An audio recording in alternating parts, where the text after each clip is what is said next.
Well, the first thing with inherited patients, usually they come in with certain pharmacotherapy. And you have to decide after your history and physical whether that pharmacotherapy is irrational pharmacotherapy or rational pharmacotherapy. Is it pharmacotherapy that you feel comfortable prescribing and continue it without change? Is it pharmacotherapy that you're comfortable prescribing with a little bit of tweaks? Or is it pharmacotherapy that is completely unacceptable and you wouldn't touch with a 10-foot pole? So you have to make that decision right away. I think the inherited pain patient is really one of our greatest challenges in medicine, because most of the patients that you're going to deal with, even if their pattern of pharmacotherapy is irrational or desperation pharmacotherapy, the vast majority of them got there with the help of a physician. And I think we owe a special duty of care to patients who have iatrogenically come to harm. And then, unfortunately, many patients find that the physicians who are charged with taking care of them are either ill-equipped or unwilling to address the problem in anything other than simply discontinuation of the drug. And you know, change is a process, and notwithstanding what Howard said, if you have something that's either what you would do or what you can live with for a period of time, giving the patient that opportunity to develop a relationship with you can make the difference between success and failure. The other aspect is the woeful lack of teaching in pain medicine and addiction medicine.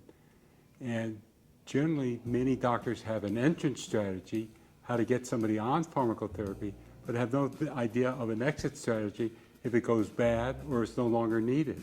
So if you're prescribing a certain class of medicine, especially opioid, you have to have an entrance strategy and you also have an exit strategy. The interesting thing about the title of our talk, Exit Strategies from the Dark Side, it's ambiguous.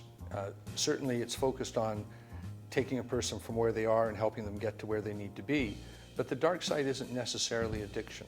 The dark side is really any situation where arguably the drug is doing more to you than for you, and yet you have, for some reason or another, the need to continue.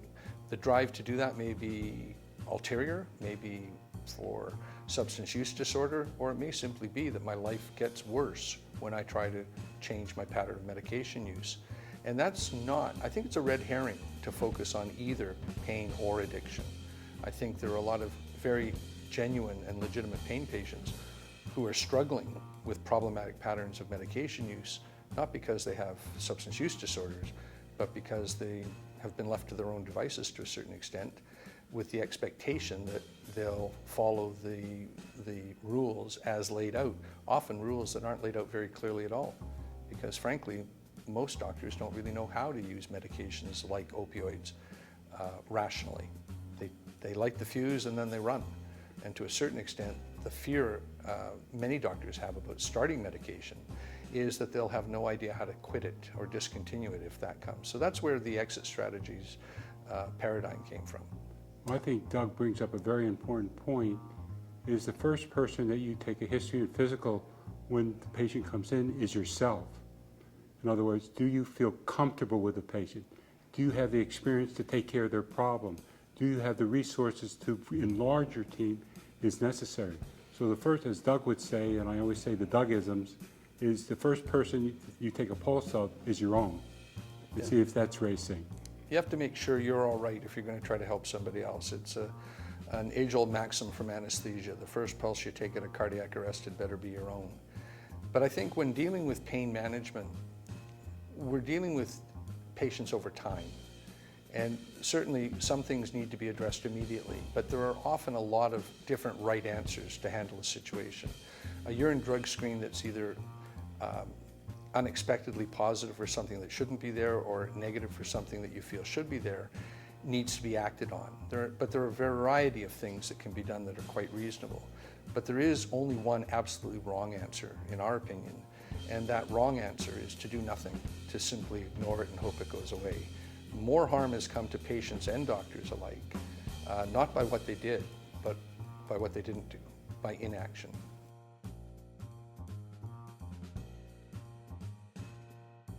And the key is always using the 10th principle of universal precaution: document, document, document, If you don't document what you're doing in the medical legal chart, it's a figment of your imagination.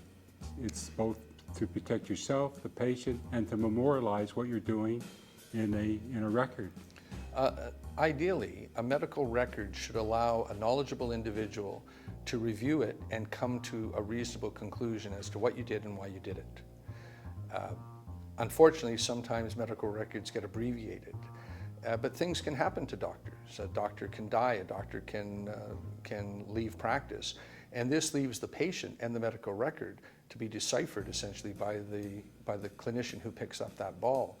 And so I think it's important for people to look at their medical record as a contemporaneous recording of what they've done with the patient and why they've done it. So there should always be a logical reason for dose increases, dose reductions, why you ordered a lab test, such as a urine drug screen, what information you obtained from it, and ultimately what course correction, if any, that you felt was necessary, including staying the course if the urine drug screen supports that. That really establishes the medical necessity behind your choices that you use. And Doug uses the word medical necessity, which is a big term at the present time with both the regulatory agencies and the pharmacy and the insurance industry. And what is medical necessity? Why did you do the test? What were the test results? And how did the test results change or not change your course of action? And if it's staying the course, it's staying the course. If it's changing, it's changing. But again, document, document, document. Even if bad things happen to your patient or side effects, you have to document it. Where you get into trouble is not documenting everything, the good and the bad and the ugly.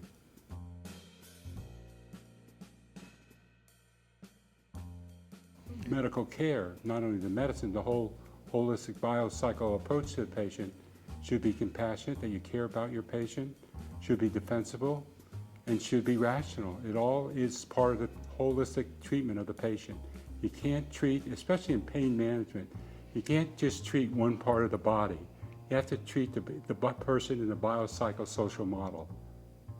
I think the idea behind defensible, rational, and compassionate, interestingly, came from a discussion I had with a radiation oncologist who was challenged with a patient with a very real cancer of the throat that had been cured by radiotherapy, but he was now engaged in fairly significant abnormal behavior.